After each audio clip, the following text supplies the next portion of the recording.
పిత పుత్ర పవిత్రాత్మ నామమున ఆమేన్. ఈరోజు జూలై 11వ తారీఖు. మత్తయి సువార్త 10వ అధ్యాయము 24వ వచనము నుండి 33వ వచనం వరకు.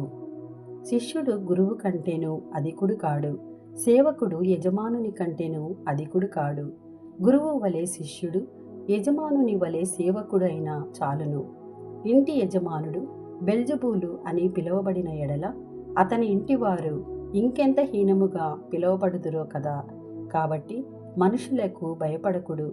దాచపడినది ఏదియో బయలుపడకపోదు, రహస్యమైనదేదియో బట్టబయలు కాకపోదు.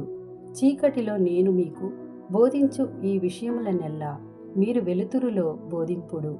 చెవిలో మీకు చెప్పబడిన దానిని ఇంటి మీది నుండి ప్రకటింపుడు. శరీరమును మాత్రము నాశనము చేయగలిగి ఆత్మను నాశనము చేయలేని వారికి భయపడరాదు.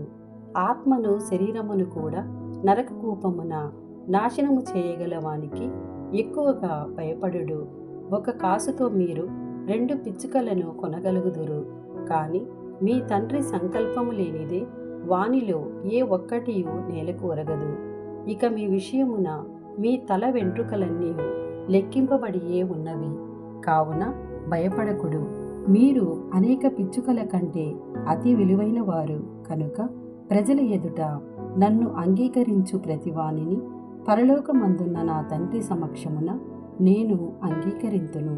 అట్లుగాక ప్రజల ఎదుట నన్ను తిరస్కరించు ప్రతివానిని పరలోకమందున్న నా తండ్రి సమక్షమున నేను తిరస్కరింతును. ఇది ప్రభుని వాక్కు. సర్వేశ్వరునికి వందనములు.